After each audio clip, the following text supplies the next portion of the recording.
Hello, everyone. Good evening. Welcome to, what is this called? Resilience is a myth? That's not what it's called. That's good enough. That's close enough. We'll just go with that. Welcome to Resilience is a myth. Resilience and other myths. I think that's what it's called. Hmm. Um, really excited to have this be our opening session for the Global 16 Days campaign this year, which is also known as 16 Days of Activism Against Gender-Based Violence. Equality Bahamas has been participating in this campaign for years, and every year we have about a dozen events focused on a theme. And this year, the theme is rage and anti-resilience. And this theme has been sort of marinating for the last few months. These words have been coming up again and again, and it's just been feeling like the right theme for us. And I'm not sure that I don't think I knew why these two words, why these ideas. And then the news last week kind of suggested that maybe this is where we are putting our attention and calling other people, calling you and people who aren't here, who might not know that they need to be here now, to think about rage and to consider and reconsider resilience and what it means, what it looks like, and the roles that rage and resilience have in creating the world that we need, because we know we're not living in the world that we need right now. We are living in a really violent, unequal, discriminatory place. So many people are struggling and doing it alone. It's one thing to struggle. It's another thing to struggle alone and to think that you have to continue to struggle alone and to not see any way to even say that you have a need, much less ask for help or allow anyone else to help you to meet your needs. And this conversation, that kind of conversation, is often separate from the conversations that we have about gender-based violence, separate from the conversations that we have specifically about sexual violence, rape, and femicide. And they can't be separate anymore. And I think by the end of this conversation, when we talk about the resilience myth, which our guest today is going to talk about, I think we'll all have a better understanding of why we need to talk about these things at the same time and looking at it alongside the news stories and the people that we saw featured in those stories and the responses that the public had to the people in those stories. It is important that we remember people who have experienced gender-based violence. We remember survivors, their needs. We remember victims, people who were ultimately killed because of gender-based violence, and understanding that killing, femicide, is not just the most extreme form of gender-based violence, but it is a result of gender-based violence. It is on not just the spectrum, but on the path. That's the path that people are on when they're experiencing gender-based violence. And the rape and murder of 12-year-old Adrielle Moxie really stirred up a lot for a lot of people. We saw people expressing their outrage. And I think for many of us, we think about times before that we have heard stories, maybe not quite similar, but stories that have upset people. And we've seen the upset, the outrage just sort of dissipate. And very quickly, less than a week, people move on to the next news story. So how is this going to be different? Maybe it's going to be different because just hours later, 72-year-old Varentia Butler was raped in her own home and died. We don't have very many details about exactly what happened there, but we're looking at 2 cases of femicide here. Are we supposed to be resilient? Are we supposed to just bounce back? Are we supposed to just get back to work? What is this supposed to look like for us? And we are very fortunate to have Soraya Chemaly here with us, who has written 2 books that really fit right in with the theme. The first one is Rage Becomes Her. And the next one that we're going to talk more about is the resilience myth. And Soraya, I think it would be great if you could just introduce yourself, tell us a little bit about what you do on the daily, aside from writing really epic books, and then go right into, I guess, the connection between these two books. How do you write a book about rage and then come with a book about resilience? What's that about? Sure. Well, first of all, thank you so much for having me. I know it's a sad time. And the last thing you want this month is to have these cases actually be happening. I think what's important to note is I don't think there's a person on this call who hasn't experienced that kind of violent threat just walking around our streets. And if not on our streets, then in our own homes, which I think we have a tendency to distort, because most people who experience that kind of violence experiencing it at the hands of someone they know. And so a little bit about me. So I am Bahamian. I grew up in the Bahamas. I haven't lived there in a long time. I left for school. But I went to Xavier's and St. Augustine's and St. Andrews. And then I left and went to school in the US, and I went to Georgetown. And I pretty much went to almost exclusively Catholic schools, which is important to the conversation we're going to have, actually, because I think that the Bahamas is quite a religious country.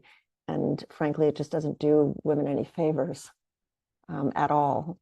And so the kind of normalized tolerance for the violence we see, we can't really separate it from the ritual silencing of women in religious spaces, from the kind of radical binary sex segregation, the hierarchies that come with a lot of our belief systems, because they institutionalize acceptance for this violence.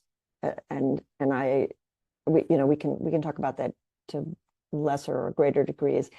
But I wrote almost exclusively about sexualized violence for many, many years.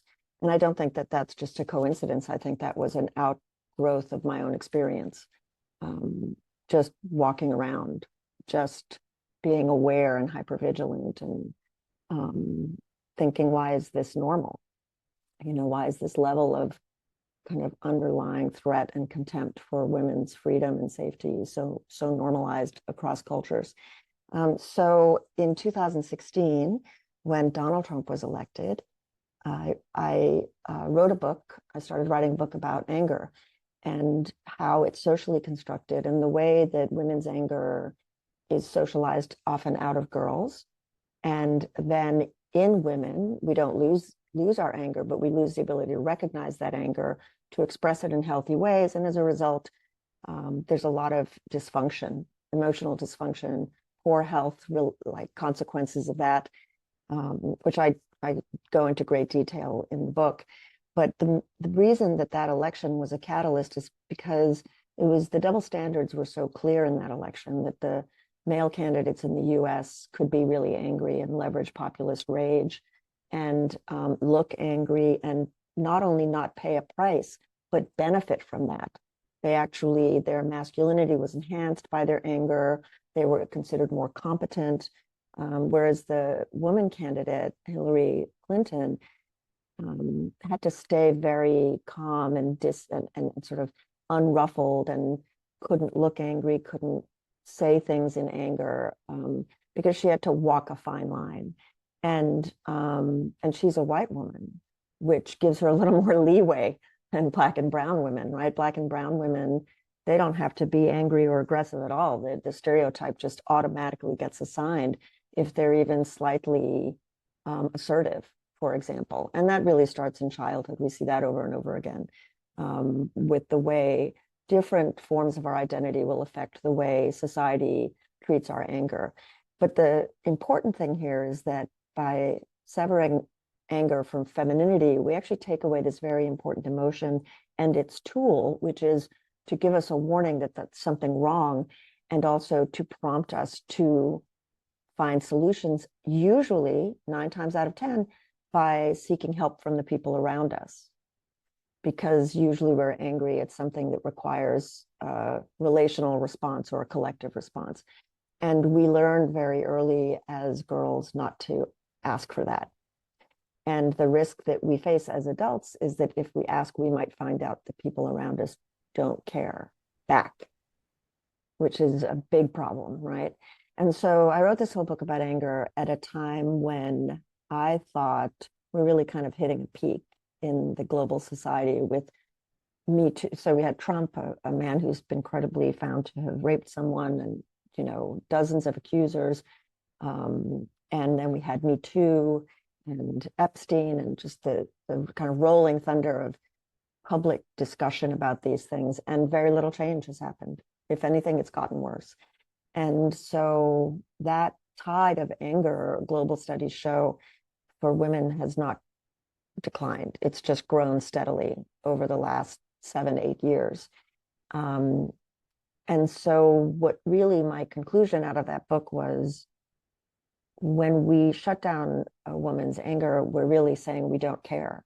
We don't care what is making you uncomfortable. We don't care what you care about. We don't care what is feeling threatening to you. Just don't say it. Put other people's needs first, take care of things yourself, be self-sufficient, be resilient. And that really led me to this book, which is ultimately a book about why our societies do not have systems of mutual care and sort of relational awareness in a way that includes women. Women in the society are usually expected to be resilience resources for everyone else, for the economy, for the men in their lives, for the children, for their friends, for the schools, for the workplaces. There's really no sense that they themselves might need resources. And the resilience myths that I ended up writing about are really about the way that these ideals of self-sufficiency and mental toughness and optimism, and for women especially gratitude and faith, undermine our ability to adapt well. They're just completely exhausting to people.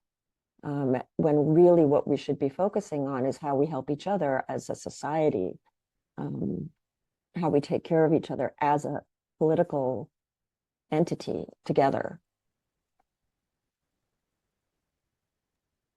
When I was thinking about resilience, probably from around the time of Hurricane Dorian, because that's when we really started hearing that word a lot and using it in Right. a positive way. We're Right. so resilient, and Bahamas Strong became That was immediate. That was like the day of. right away. And I think it's supposed to be inspirational. Mm-hmm. It also applies pressure. It sets this expectation. Right. And I think about it because we use it around climate crisis, Mm-hmm. use it around climate in general. Climate resilience Right. is a whole thing, and it's often applied to the individual. That's Each right. That's right. person needs Right. to be strong, pull themselves up by the bootstraps, bounce back. And I had been thinking about resilience as needing to be reframed, Mm-hmm. imposed upon systems. Systems, particularly public systems, Mm-hmm. government-run systems, need to be built in ways that ensure that they last, they are resilient, they are sustainable, Mm-hmm. and that they meet people's needs such that we are not required to be resilient as individuals. Well, and I think the logic of that is that as individuals, if we have this internal quality, right, it's really vested not just in an internal quality, but a quality of the mind, that you have this toughness or this persistence or this ability to overcome, to bounce back.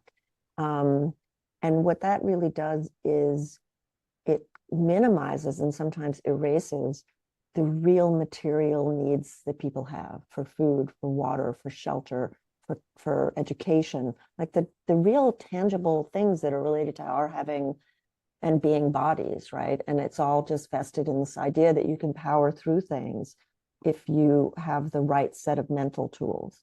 And that really, again, kind of releases the social obligation that others feel as a community, as a political community, as a civic community.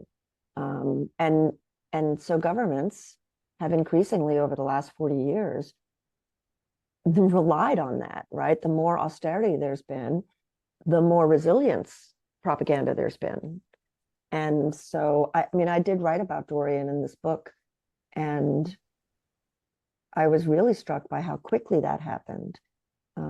And in the book, I use an example of a Bahamian man and a Bahamian Haitian woman and the way they were depicted, and how he was portrayed as resilient without any acknowledgement that he could say and do the things he did because he had a whole infrastructure around him, a historical infrastructure, a material infrastructure, whereas she was really dependent, for example, on the church where she was sheltering. And her ability to adapt, not just to the hurricane, but also to the earthquake in Haiti in 2010, wasn't considered positive adaptation. It was considered a kind of helplessness. But she was resilient in that, for her, the most resilient thing she could do was seek help for her and her child. And yet that didn't count. You know, that idea that she might count on others wasn't part of the resilience equation. Even though he was counting on others, it was just invisible. It was built into the fabric of the society. That brings to mind a conversation that's been coming up over the last few days in talking about the book, talking about this session coming up, but also in the little video snippets that we posted. There's one that is about essentially in this section of the book, you're saying that women have a higher rate of survivability from They crisis. do. Can you talk a little bit more about that and Yeah. explain how you came to this? Well, I think like, you ask 10 people, 9 out of 10 will tell you that they think of resilience as a form of strength. And then when you actually ask, well, what is strength? There's no real answer to that. It's quite nebulous. It's quite ambiguous. It's got this vague quality of being resolute or having fortitude and persistence, but it's also a really masculinized idea that's tied to brute force, right? And in fact, it turns out that we don't associate that idea with women, even though women, girls, even baby girls, have much higher survivability rates, and also the ability to endure pain, endure running long distances, endure pregnancy and childbirth, and then to live much longer. And part of the reason women live longer is because they have these social networks that sustain them. And men are not socialized to develop those networks. They're socialized to depend on women to develop those networks, which is why they have such high rates of loneliness, but they also have earlier death, you know? And so the example that I use in the book has gotten a lot of attention, I think, because it's so startling to people.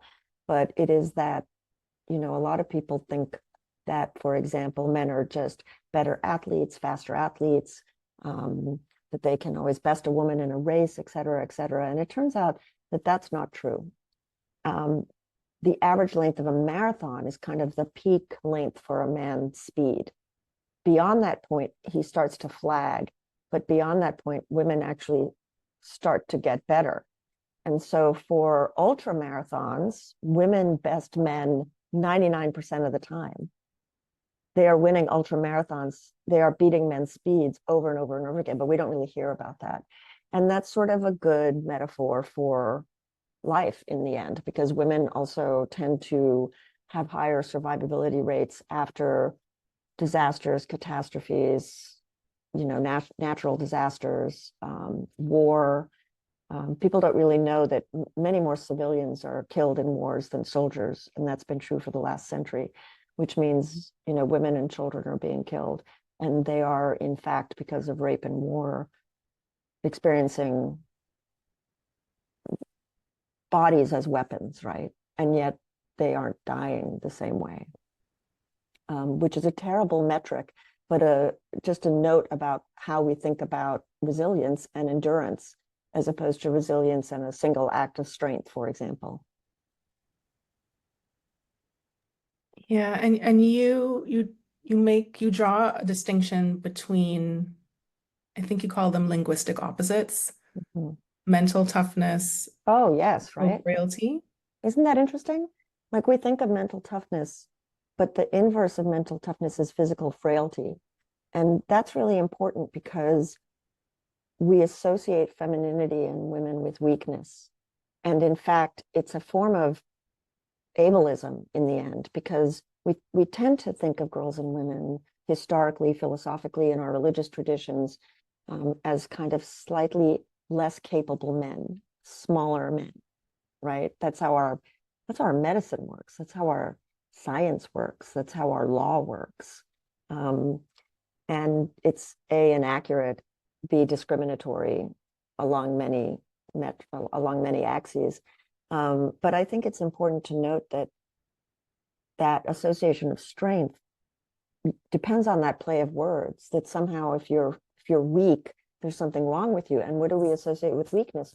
We associate interdependence, human cooperation, mutual care with weakness. We think of strength as being able to stand on your own 2 feet. Like, we really use these words over and over again, to be self-sufficient. And the other thing I will add about that is we have this notion of self-sufficiency that's tied to providing and protecting, right? And it's kind of really ass backwards, because while we think, for example, of the typical stay-at-home mom as being dependent on a man, he's entirely dependent on her for the transfer of time as an asset to him, for the care of families, for the care of older people, younger people, children, family relationships, social reproduction.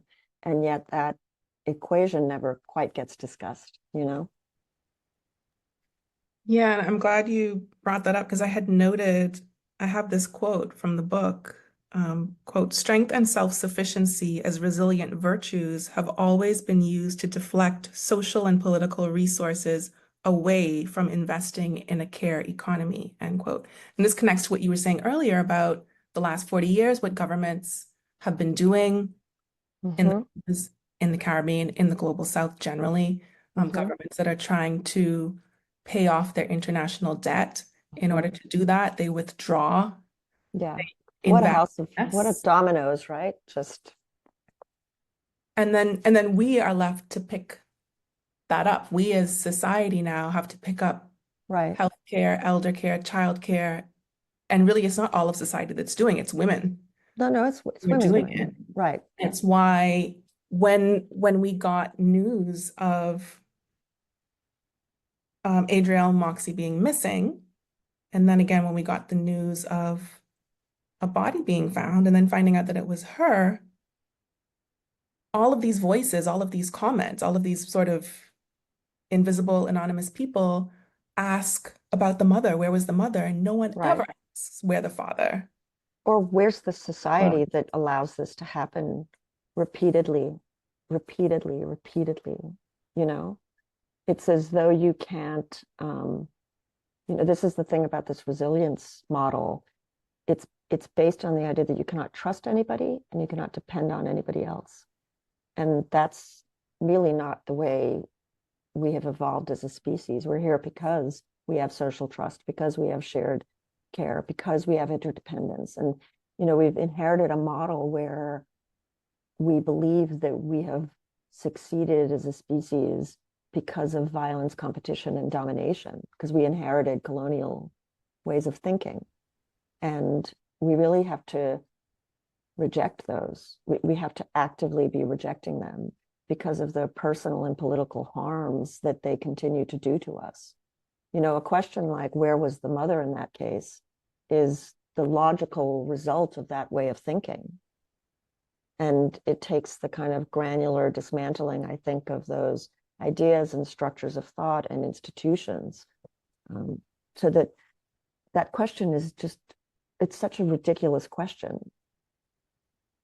and we know on some level that we depend on each other and more than we depend on the government. And we can Right. debate whether or not that's the right way to go, right? And it reminds me of I think it was on Twitter, there was some conversation about this, and it was being said that somebody heard screaming Mm-hmm. in the bushes and they call the pastor.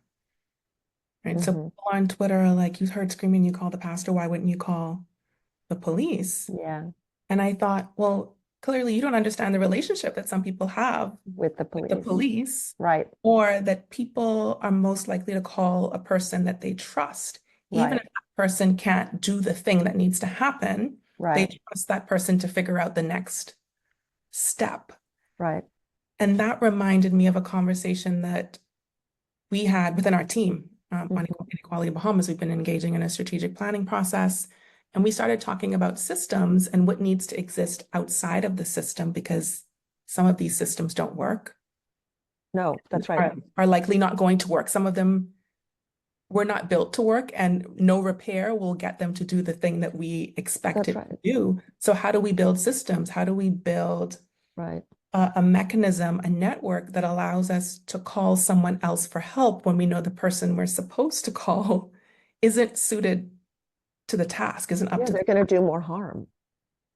Yeah, I mean, a violent carceral system is part of the reason the crimes exist the way they do, right? Like that's really, I think that's hard for a lot of people to think about. But there are really, there really are models for that, right? There are restorative justice models, kaleidoscopic justice models, just community safety being a priority. But for that, as you said, you really need social trust. And you cannot have social trust without gender trust. And you don't have gender trust. You don't have trust between men and women. And I love it when people are like, oh, democracy is a threat, as it is being threatened all over the world because social trust has dropped.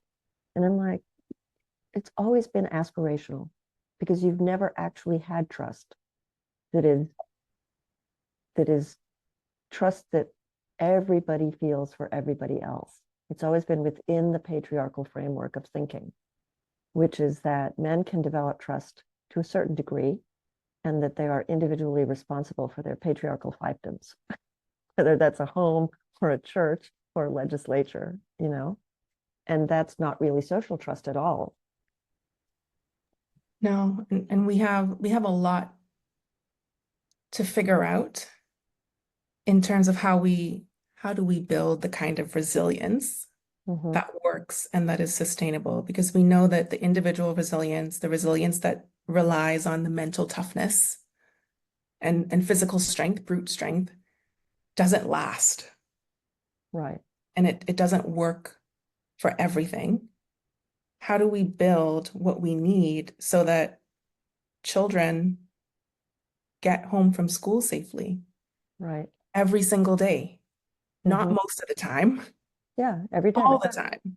Right. Every day, every child gets home from school safely, whether that's private transportation, a bus, Mm-hmm.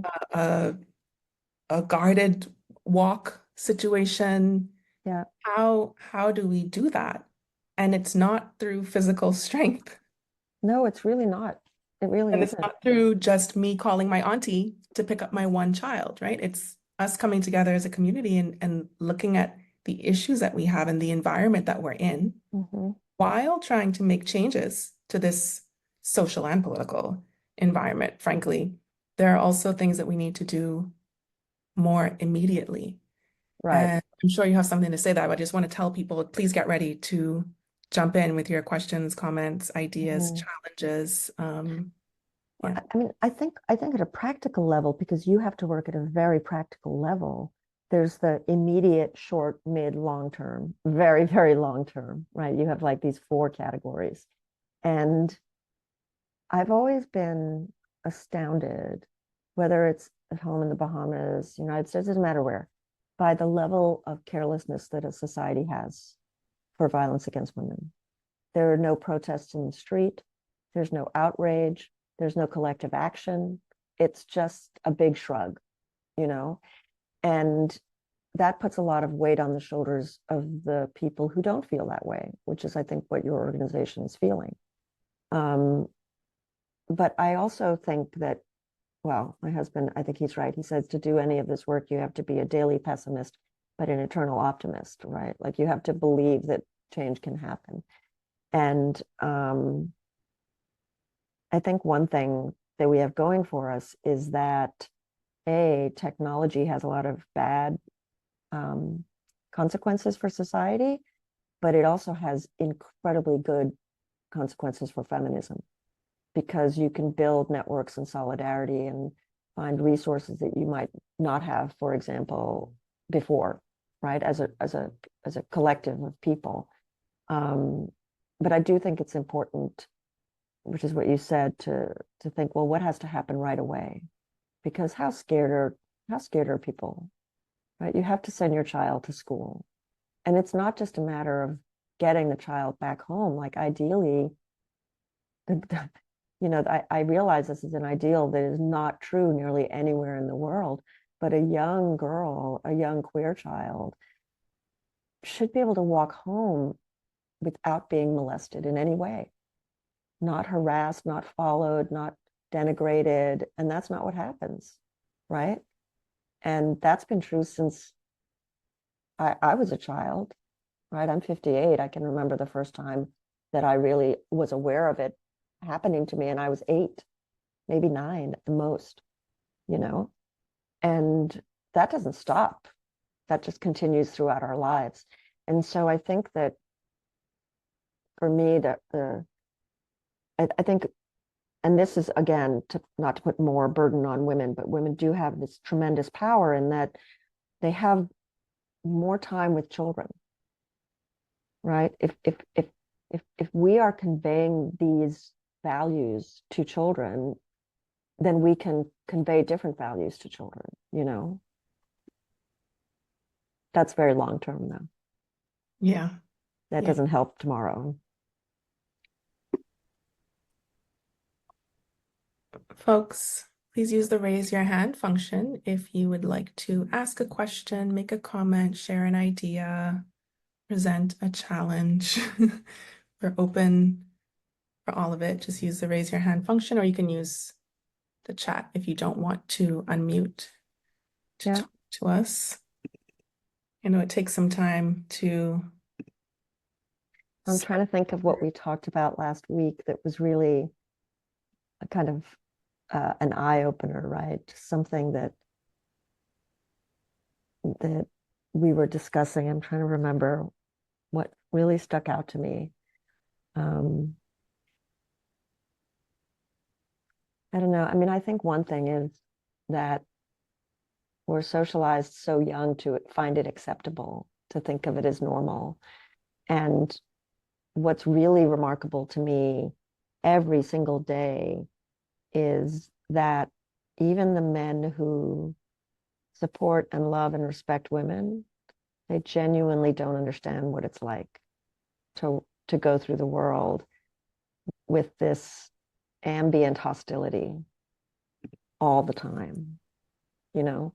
And in fact, I think men learning about that is super distressing to them. It's a real threat to their identities because it means they're failing to do the job of protecting us, which is an impossible ideal, right? And yet we're still teaching people that that's men's job. It's a fantasy. It's really delusional. I mean, for a man to protect the women in his life, he'd have to follow all of them individually 24/7, you know? Well, we're And not supposed to go anywhere unless they're available to go with us. I know. And the threats don't come from outside as much as they come from inside, right? They come from those men themselves, or they come from relatives or good friends, or, you know, that's a whole other dynamic that we don't really talk about, because the cases from last week that did involve strangers, probably. I don't know, but it seems like that's likely. And that's not really the case in most instances.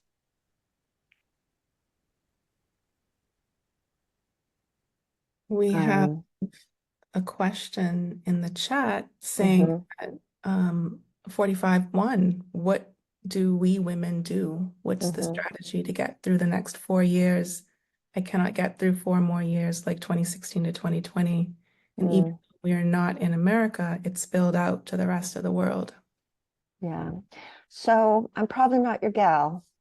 I think we're in this for a lot longer than 4 years. I think that we're in a big cycle globally of anti-feminist, anti-woman backlash, really male supremacy in crisis. Um, every country has its own form of it that becomes very specific to its own population and dynamics. I don't think I'm going to make you feel any better, but on the positive note, I will say that personally, I felt relief at the election for a couple of reasons. One was certainly in my job, I spent a lot of time trying to raise awareness and talk to people and convince people. And most people don't want to know. You have to say really difficult things that make people, unsettle people. But now it's here, all out in the open. There's really no convincing necessary. And unfortunately, it just seems like some people really have to suffer in order to understand something. And I'm afraid that that is true globally. It's very frightening to think about the next 4 years, but it's also not the next 4 years, right? I mean, this is a bunch of climate deniers who think infinite growth is where we're at. And that has implications for generations. We're just at such a critical time with climate change. And that's very worrisome, particularly for the Bahamas, right?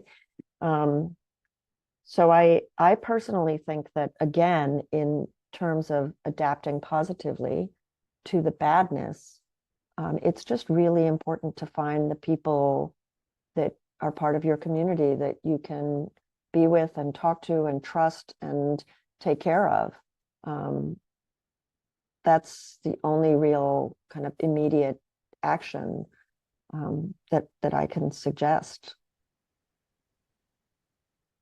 There's also the preparation, because we know that the US swings to the right, you can expect it to Uh-huh. trickle down and affect. Well, I really do think it's global. I mean, we know it's global. It's been ongoing.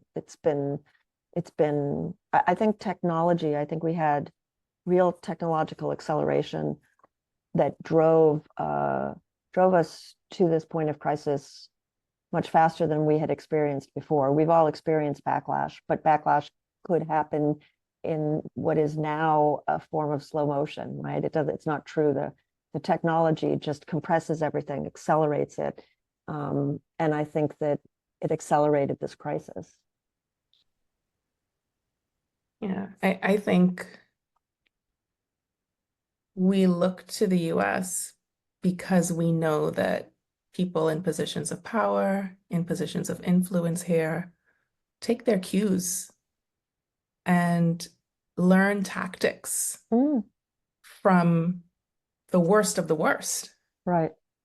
in the US. And we can basically expect them to put those lessons into Mm-hmm, practice here. And I think we saw it around 2020, mm-hmm. 21, and some of the behaviors, some of the mannerisms. We've Yeah. seen the way that a couple of administrations now have treated the media, for example, and this sort of putting up barricades physically and metaphorically, Mm-hmm, saying we are going to control when you have access to information and when you get to interview, and when you get to engage with us. You mm-hmm. don't get to show up at these places that you normally know that you can find Right. us, wait for us to come to you. And it was just seeing that get worse and worse and worse, and what it has meant for the public Mm-hmm. getting access to even the most basic forms of information. Yeah. It's interesting because I think we don't, there's a, I think that, I think two things. One is all those doors are being shut, right? Public information, civic engagement, transparency, all of these sort of stepping stones to more and more authoritarian leadership and leadership styles. But I will say at the same time that our models for what it looks like to resist, to protest, to gather are different. We have other tools available to us. And I think we might be overinvested in the tools that belong to a different age and underinvested in developing the tools that we have, right? And I just urge people to really think about that.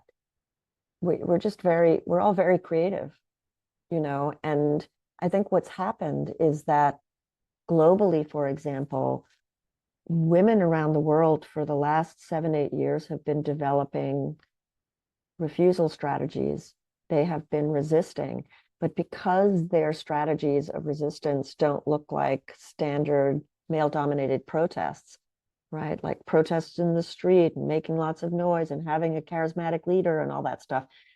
We don't recognize it as protest, but it's definitely happening, right? Like women are just refusing to have sex, refusing to date, refusing to marry, refusing to have children, refusing to work themselves to death. Like this is happening all over the world. And even if it's still not masses, right? It's specific concentrations of people, it changes the imagination, it changes people's understanding of the possible, you know? And right now it's freaking out a lot of conservatives because population levels are dropping. And those same people refuse to talk about the fact that you can't have a conversation about population unless you talk about women's rights. Keep doing it. And we're going to keep going down this path, you know? And so I do think that I think that we have, you know, unless the internet gets shut down completely, we have tools available that allow us to have different forms of gathering like this, that allow us to have different forms of support and solidarity. Yeah, it's a lot to think about. Erin, I'm going to come to you right after I read this question that came up earlier in the chat. I think I have a question forming about how respectability politics represses the rage that can push us forward when it comes to actually building community and protecting girls and women. Mm-hmm, As I wonder about where violence, by violence I mean on a range, depending on mm-hmm. definitions, respectability and rage come together in this conversation when we try to work towards a better world and what that looks like. I mean, I think I think that respectability politics has everything to do with it, right? Like there's a lot of policing of women's behavior, there's a lot of self-policing. The healthiest thing I think any woman can do is banish that whole idea. Like, I don't, I mean, everybody comes to this, I think, in a different way at a different place, but respectability politics not going to help right now, you know, and that doesn't mean that you have to do something that's counter to your sense of self, but there are so many ways of speaking up and protesting and refusing to engage in the kind of polite conversations that sustain these cultures, you know, and I think starting in small ways is really important. I think starting with how we talk to children, how we talk to neighbors, how we deal with family, you know, I just, there's so much in the culture, in the language. You know, I think we tend to focus on laws because they're important, and we tend to focus on um, large social conventions. But I don't know. I can only speak for myself. Like I, I think I was 13 when I was like, this Catholic thing is not good for me, not doing this anymore. And I was lucky because my parents respected me and they said, well, as a family, we go. You don't have to participate. You don't have to do any of the things, but you have to come with us. Um, and as long, you know, as soon as I was old enough, I was like, I can find a different faith and spiritual approach that doesn't ritually silence women and perpetuate rape culture. Like, I can do that, you know? And I think we have to make those decisions as individuals, but that changes us as communities. Yeah, I think sometimes we forget that we can withdraw, we can refuse, we Yeah, can. you can just stop. Like there's so much influence in just going along. And we do it because we're socialized to ease people's paths and build relationships and nurture families and handle fragile egos. And, you know, there's all of these reasons that we have that are legitimate. But we also have reasons to stop that are legitimate and arguably more legitimate. The other thing that comes to my mind from this question, looking at respectability politics, repressing rage, and keeping us from moving forward and building community, is something that Erin, who's I'm going to ask to speak next, Mm-hmm. has talked about quite a bit, which is the way that those of us who can will use money and buy our way out of problems. Yeah. And we can talk about it as a privilege, and some people get to do it, but we also need to talk about it as another form of oppression and a way that we reduce the number of people who are affected by these issues, but also prepared to show up Mhm. and to rise up against these systems. If you're able to just pay and make the problem go away, then Well, you're not connected to the that's right. community problem. Well, that's the individualism, the neoliberalism, the colonialism. You know, we our identities are shaped around these belief systems. They're shaped by our society and our community. And it's very, very hard, I think, to confront that in ourselves because we are all implicated subjects, right? Like none of us is not implicated in these systems in some way or another. And everyone has to come to terms with how that works for them and what they can do to change that, you know? Yes. Erin, can you unmute? Hi, good night, good night. So when I raised my hand, you all were talking about Trump, and I wanted to say from grab them by the pussy to I didn't even know it was gonna be this much trouble impregnating my girlfriend's daughter, you know. Uh, Statement by a defendant in court after being charged with unlawful sexual intercourse after impregnating his girlfriend's teenage daughter. But rage,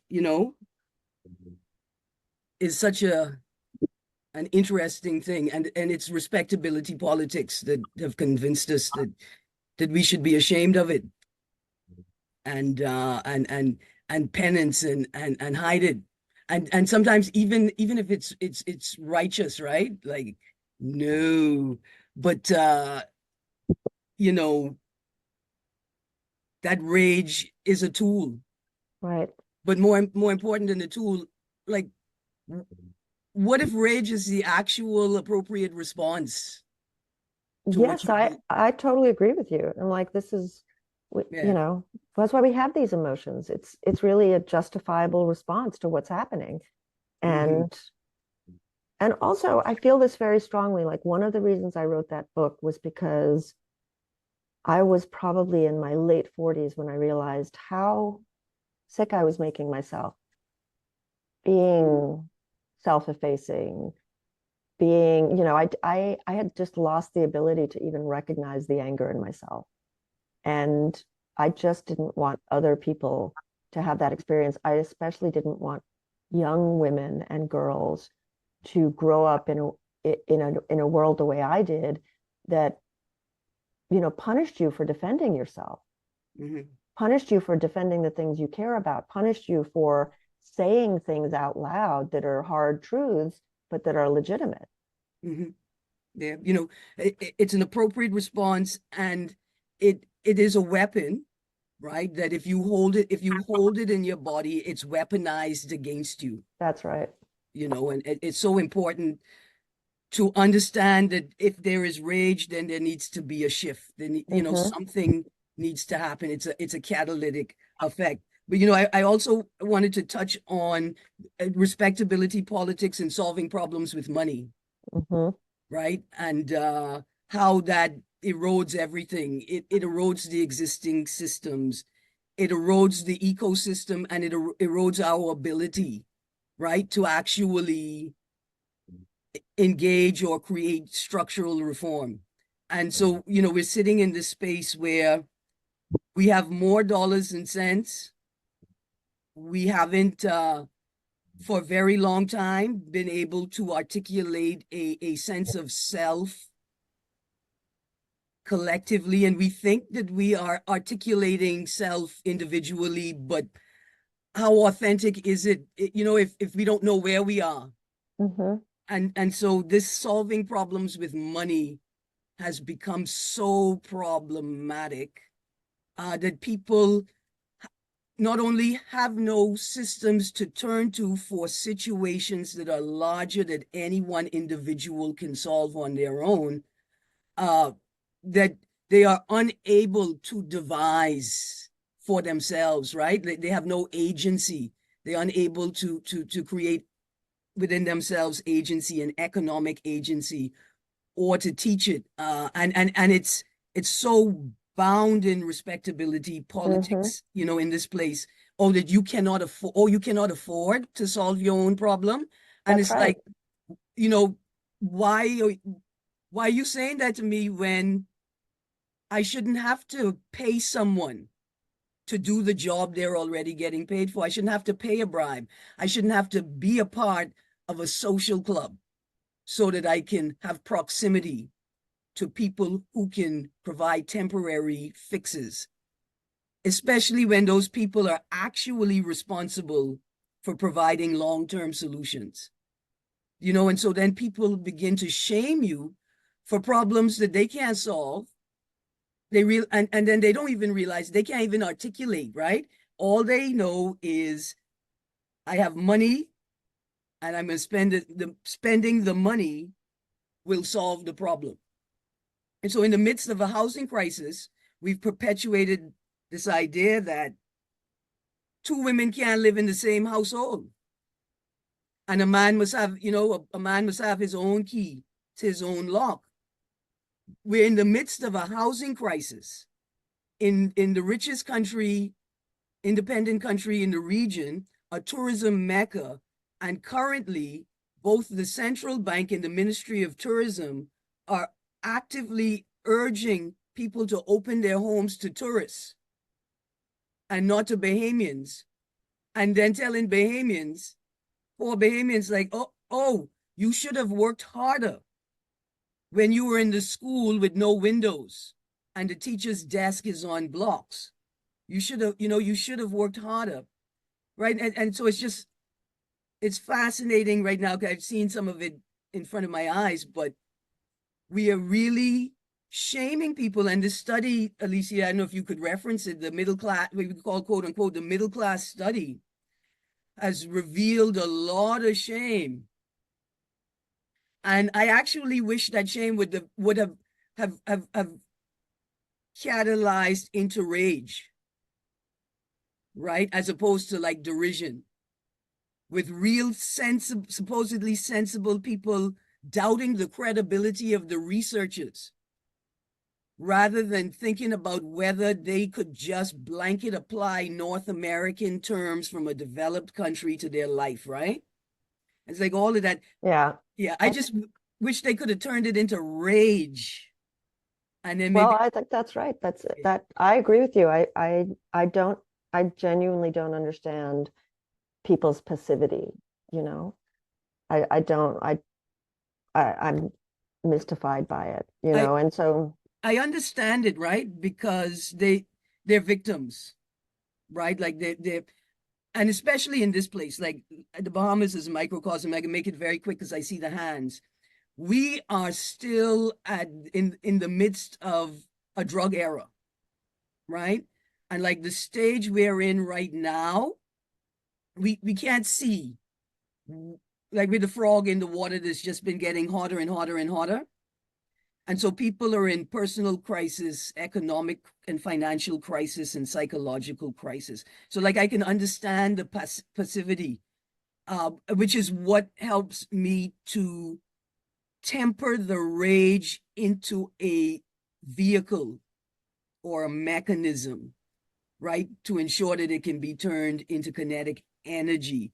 But like, that's because I realize that people don't know why they're broke. They don't know where the money went. They never understood our economy. They didn't realize it was floated with drug money and financial services money and numbers money. And now for people who solve problems with money and the money is disappearing, it's like, not that they're passive, they're in crisis. yeah. Well, and I think Thank that you. makes a lot of sense. Thank you so much. Oh, no, thank you. Thank you. I am going to apologize to the people that I'm about to skip because I know that Lauren has to go. Lauren, go ahead. Thank you so much. Really appreciate it. So, Soraya, I wanted to ask you if you could talk a little bit more about your research on grit and Yes. gratitude, because Yes. I feel like I've come across a lot of social studies over the last few years to try and promote gratitude as the solution to Mhm. problems that, like you've talked about, are really systemic and collective, and Mhm. yet we're supposed to have this individual response. And I think it also gets to a point when I'm exhausted of being grateful for crumbs. Yeah. Like, they want us to be grateful for crumbs. Yeah, I mean, I think a couple of things. One is that, grit, the idea of grit really sort of, certainly in the United States, just took the world by storm, right? Angela Duckworth, who's a wonderful researcher, professor, she did excellent work. And actually just this year, beginning of this year, no, the end of last year, she was asked what she would change if she could go back 10 years to the time she first talked about grit. Like, she did a TED talk, she wrote a book, and grit at that point was really about this individual ability to not give up. That's really was the focus of the work. And 10 years on, she said, what I've really come to understand is that the people we think of as gritty, they persevere and they succeed because they have the ability to rely on other people. She said they build the most sustaining networks. They have the best connections. They have the ability to have friends and family that help them. And that's a huge shift, right, from the individual to the collective. And so I write a lot about grit in this book, because I think that, like any idea that you put out in the world, you put it out there and then you have no control over what happens to it. Literally none. And that's what happened with grit. And in the United States, this is not a country that likes the idea of limits, right? Like, starting from the beginning, when colonizers came, it was free land that was empty, right? Unlimited space, just go get the land. And the whole sort of ethos of capitalism and growth and all of that idea that there's no limit.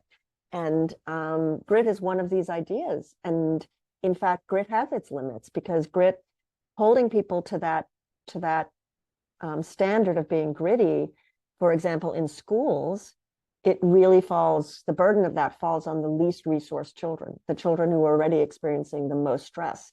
And so to take a child who is well resourced, cared for, fed, and say to that child and to a child who is not in an equal situation that their grit comes from inside is just cruel.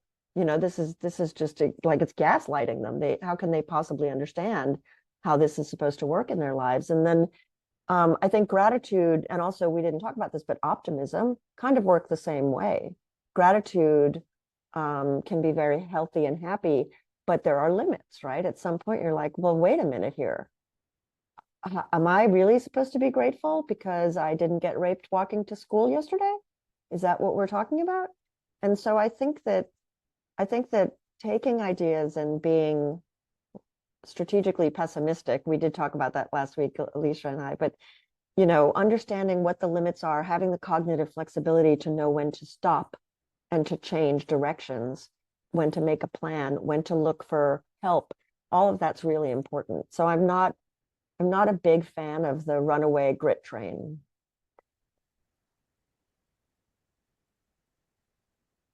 I think we have one more hand, Alicia. Yeah, we have some comments that came before, so I'm just Mhm. gonna try to catch us back up. Okay, back to 45. 46% of women who just voted in the USA voted for him. Sometimes we seem to be our own worst enemy. What can we do about that? I mean, the United States, whiteness is going to do what whiteness is going to do. There are a lot of benefits to women to being white. And if they're going to vote for white supremacy, then they're going to vote for white supremacy. I think you can't really separate it from male supremacy. Those two things go hand in hand. And so, the sort of benevolent sexism that women can benefit from because they're cared for, they're put on a pedestal, that has a lot of appeal to some people. And it allows them to have social dominance. So I think that when I talk about these things, I should have clarified it earlier. I think that people think feminism or women's rights, and there's a kind of inclination to think all women are born feminists and they know what's good for them and they're going to do what's good for them. And that's just not true, because we're all born in these cultures that we grow up in. There are many conservative women and many progressive men, right? It's not, I don't really think it has so much to do with how people identify, but with what their worldview is. But yes, I think that women are also socialized in these systems. And it's interesting, there's a man named Timothy Snyder who wrote a book in 2016 called On Tyranny, about how to resist authoritarianism. And one of the things he says is don't sort of accede in advance, don't just go along. And I thought it was really interesting because his framework for tyranny is public tyranny. It's not private. He has maintained a public-private divide in how tyranny is thought about. But for most women, there are tyrannical aspects to heteropatriarchal life, to compulsory heteropatriarchy, to the provision of sex or family relationships or emotional labor. And we're socialized to make other people comfortable, to put them at ease, to protect their identities, to protect their egos. And I think a lot of women vote that way. So. Yeah. We have another comment. I am noticing the rising correlations between the exploitation and abuse of women and the exploitation and abuse of the environment.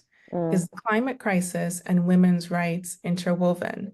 It seems on both areas the patriarchal systems fail to listen to these forms of outrage.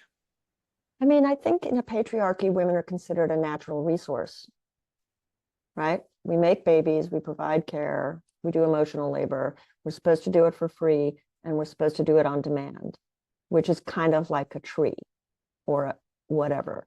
And so I think you can't underestimate the degree to which that's how women are treated in society.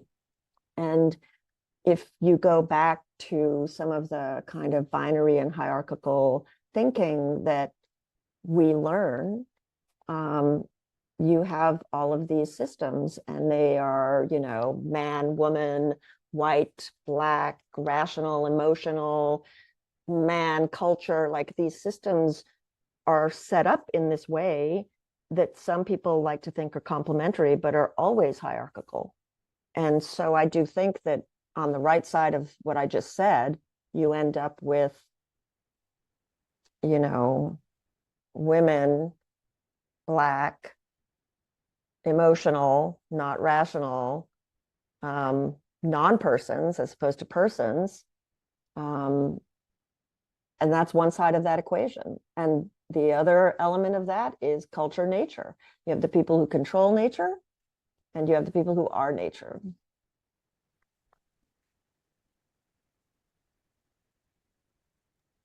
All right, feel free to ask any follow-up questions and make your comments in the chat or raise your hand. Next up, we have Dylan. Oh, that's me. Hello. Hello. Can you hear me? Yes. Okay. Well, thank you for your earlier takes. They were very good. I agreed with them. My question, I guess, I'm trying to articulate it, formulate it in my head. Okay. So everything about this current system, this capitalist system we live under, it goes against our better human nature, it seems, right? And I, being a male, of course, my understanding of the issue is there's always going to be that disconnect. But when and there's still some work to do for me, but when I became socialized to better understand how the importance of women's reproductive rights, it was better for my own mental health to understand that, because it did segue to other issues that, while very stressful, became important to become aware of. Like Tunisia mentioned, the environmental issue. And I would think, as a male, that should be enough, to understand, to know that like women's reproductive rights is kind of better for everyone in society. Mhm. That seems like that should be enough if it's better for one's mental health and one's humanity and whatnot. But the system is still so, I guess, crafted from hundreds of years Yeah. to like still reward gender discrimination more so than ever. So I guess my question to you is, how much can you like play to like the humanity and just, or even just the logic of like, treat women equally or whatnot, and that's better for your own health and safety. Yeah. I You mean, know, I think a couple of things. One is I've just concluded after doing this my whole life that women's rights come down to how men feel. That's where we are. It doesn't have anything to do with logic, because the logic would lead you to understand that male supremacy, white male supremacy, is a problem all over the world. And if you know, the logic isn't going to get you people, because people are feeling threatened, they're feeling status anxiety, they're feeling male fragility, that, you know, all of these things are going on, and the world is changing very, very fast. And one of the changes is that for the last 100 years, every generation of woman has had to create femininity in a brand new way, literally not socialized in the way her mother and grandmother were, but make it up every time, make something new. You know, one generation, maybe the vote, another generation, maybe the right to have their own banking, another generation, maybe the right to work in a not sex segregated place, like every generation. But that's not been true for boys and men. And I would say that their masculinity is irredeemably out of date with the world, out of sync with this phase of life. And that's causing a lot of masculine stress and a lot of defensive rage. And I think it's important. I think when I talk to men, I am particularly interested in conveying the idea that this patriarchal systems and male supremacist systems, they are first and foremost about men's domination of other men, about men's violence against other men. That's the first thing, right? Competition between men for dominance. And women and children and gender expansive people and, you know, LGBTQIA people, they just embody violations of the rules that allow some men to dominate everybody. And I think that that's an interesting pivot for people, because I think that they often think male supremacy is about all men dominating women, and that's not it, right? It sucks for everybody, more or less. And so trying to appeal at this point to men's sense of self-interest on the basis of distressed feelings as opposed to logic, I think is maybe more productive. Okay. Thank you. Oh, this is Nikki. I see Nikki here. Hi, Nikki. I do call out casual sexism. I do it in the most usually affable and charming way, because I'm a pretty happy person and I really would rather laugh than not. And sometimes it's just so stupid. It's just so stupid. And so I try and find a way to just make it funny but pointed. We have another question. What are your views on how to best achieve gender equality while addressing intersectionality? Obviously, different identities will cause differing priorities regarding your comments on whiteness and voting patterns, for example. How do we ensure that we don't isolate or alienate people? And how do we maximize support and numbers? So a couple of things. One, I think obviously context is everything. The country you're in, the neighborhood you're in, the family and community you're in. I think that understanding how understanding identity is just important in all of those contexts, right? Like, I remember it wasn't until I was really an adult, well into my adulthood, that I came to appreciate what it meant for my father to be an immigrant who didn't speak English when he came to the Bahamas, right? Like he learned English as a 27-year-old.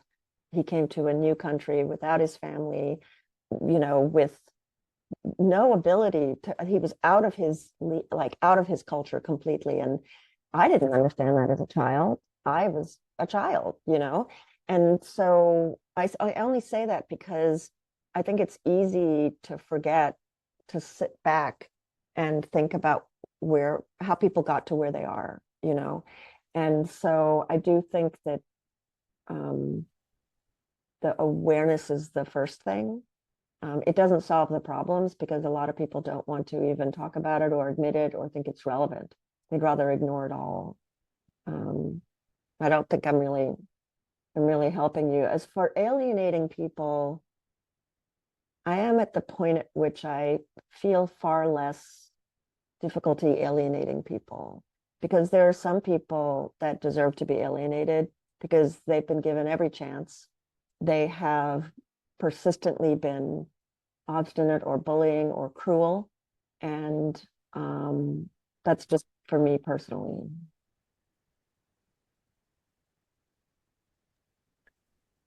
I find all of these questions to be really interesting, particularly as we're trying to organize, right? Advocacy doesn't mean a whole lot if you're not building a base. Yeah. And trying to form partnerships with other people doing the same work or similar work, Very important. occupying the same space. And one of the challenges, particularly in small places, right, in the region, I think is a huge issue, is there being people who might be operating in the same space, working on the same thematic areas, but there are such huge differences in values. Yeah. And, you know, everyone who's working on climate justice doesn't have the same opinions about AI and carbon credits. You know, the Yeah. same that everyone who's working on women's rights doesn't have the same perspective on sex work or LGBTQI plus people. And sometimes it can be a little bit difficult to figure out whether or not it's worth, you know, people will say, well, find the lowest common denominator. What are the things you have in common? Just work on those. And thinking about what it means to bolster a person, an organization, an entity that might be doing something you're working on, but is also doing harmful.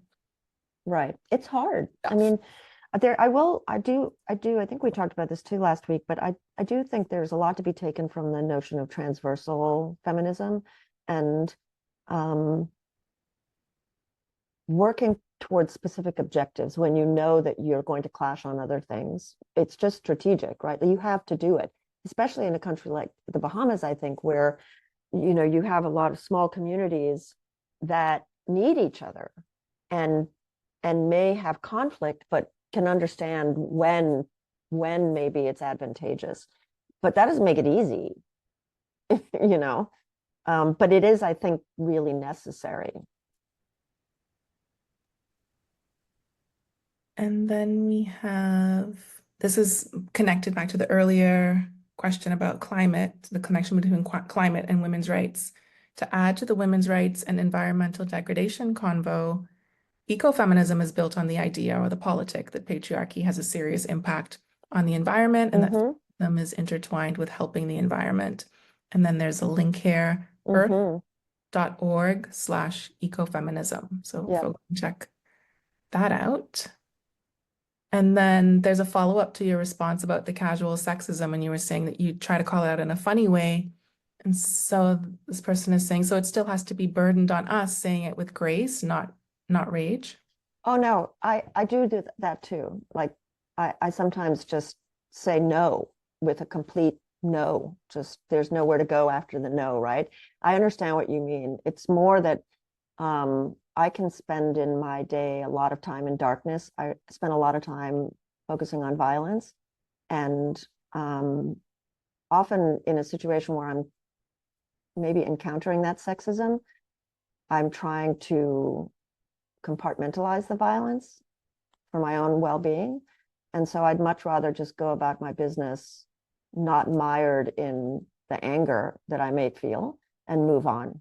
But that's just me. You should do, I'm not particularly one for advocating manners for the sake of manners. Some days you have the time and the energy to really Yeah. go there. And sometimes it's just not the day for it. It's just not the day for it, you know. I will say that one helpful thing, and then one helpful thing that I did do with my own family, because it's not just you, right? It's going to be the people you're with. They might feel uncomfortable. Is I try to clarify very clearly that when people expect you, people that love you expect you to be polite, they're asking you to take on that burden. They're asking you to prioritize the other person's comfort. And I just don't understand why anybody who loves you would do that. I'm Yeah, like, no, that's- but I don't think people think of it because they just expect it. You know, we're expected to be polite. We're expected to smile. We're expected to be nice. I just think sometimes if you're all of those things, but you're not actually saying the words that they expect to come out of your mouth, it's more fun. Shake it up a little. Okay, we have another So, comment. The rich are getting unbelievably richer and they are not being held to proper rule of law. I hate this, and that's not to say these issues are not very or most important, but it's almost like a distraction. Hypothesis: if we all just went after nasty, rich, corrupt politicians, take money out of politics, then maybe a lot or some of these issues would solve themselves. I mean, yes, I'm not a big one for the rule of law because it's all patriarchal law. So I can understand your approach, but I also just feel that those two things go hand in hand. And we have a comment that Christian nationalism is a major obstacle to change in the Bahamas. Yeah, I agree with that. I think we have, yeah, Same. yeah. All right, we're down to our last few minutes. I don't see any more hands or comments. This is your Mhm. absolute last chance to get in on this, to speak your piece, to ask your question. And the link was in the chat. I'll try to put it in again for these two books in case you're interested in picking them up, reading them. And now we have two hands. Great. Okay. I just wanted to say quickly, tune in for tomorrow's presentation, right? Talk more about this, but also, you know, the idea that, like, you think taking the money away from the rich people is hard, right? Or going to be tricky. But I think the solution is even on the surface harder than that. That we just need to imagine the world we want, right? To create the change we want to have, we have to create the environment in which it could happen. And the hardest part of that is actually going to be the changing ourselves part, right? And in being in that environment. And once we get that part down, then everything else will be gravy.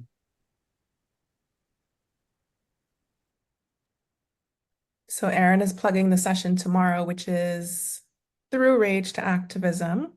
We will be joined by Erin Green, Patrice Daniel, who is a psychotherapist and activist in Barbados, and Jessica Russell, who is a therapist and a member of the Equality Bahamas team based in Grand Bahama. So that'll be happening Tuesday, November 26th at 6 p.m.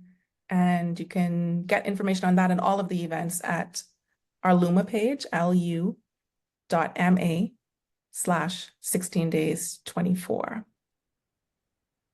Again, I will put the link. We have to the- one last question. Oh,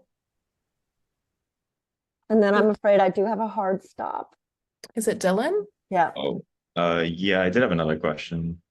Um, it might be maybe a silly question to end on, but it's kind of based on how you answered my last question about talking about, I think something about like tackling the distress that men act on as they, try to control women's bodies and whatnot.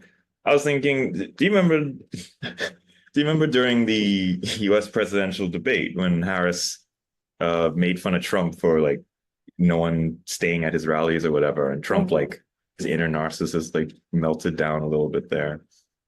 Is that what you meant? Like, do you mean we should try to I mean, like I go on? think, no, I mean, I think we socialize men to be emotionally incompetent, really. Like, girls learn very early how to manage their emotions and other people's emotions. And Yeah. boys learn how to be angry and how to ignore the emotions that are associated with being feminine. So, Yeah. so sadness, anxiety, fear, empathy, even, those are really, boys are ashamed and punished if they show the slightest softness like that. And as a result, as adults, they tend to rely on women to facilitate their relationships and to do that emotional and hermeneutic labor. That's one thing. But the second thing is that, like white fragility, male fragility is real. And so if men encounter information that threatens them or makes them feel guilty or shameful, they will respond with denial, defensiveness, and sometimes, in extreme cases, violence. And until we have better ways of talking about emotions and what they're telling us and how to manage them in healthy ways, that's going to be an obstacle to equality. And it's an obstacle to equality for everyone, because it's not just, and I want to be clear because we've been saying men and women, but it's really compulsory heterosexuality and patriarchy, right? Because if you embody any deviation from those gender and sex binaries, you embody a real challenge to the system. And so that's why the transphobia, why the homophobia, why the biphobia, like that comes directly out of the sense that you can't be real, you can't be here. There's something wrong with you. Yeah. Wow.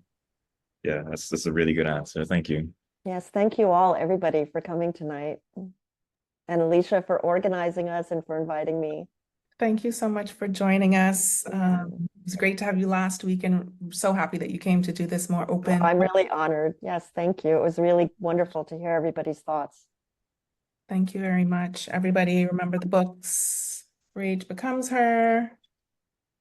Although if you have like Dorian trauma, I'm warning you ahead of time. I did write about it. So well, you can just not read that part. Yeah, just don't read that part. All right. So Well, good night, see everybody. you sometime again. Yes, Soraya yes. and everyone else, feel free. We hope that you will join us for more of the Global 16 Days campaign events. You can get all of the details at lu.ma/16days24. The link is in the chat, and you can find it on Facebook, Twitter, and Instagram. Thank you to the Equality Bahamas team, everyone who helps to make this and every other event happen. And we're looking forward to seeing you again tomorrow, where Erin and Jessica will be with us, along with Patrice Daniel from Barbados. Have a good night, everybody. Have a good night, everybody. Thank you again.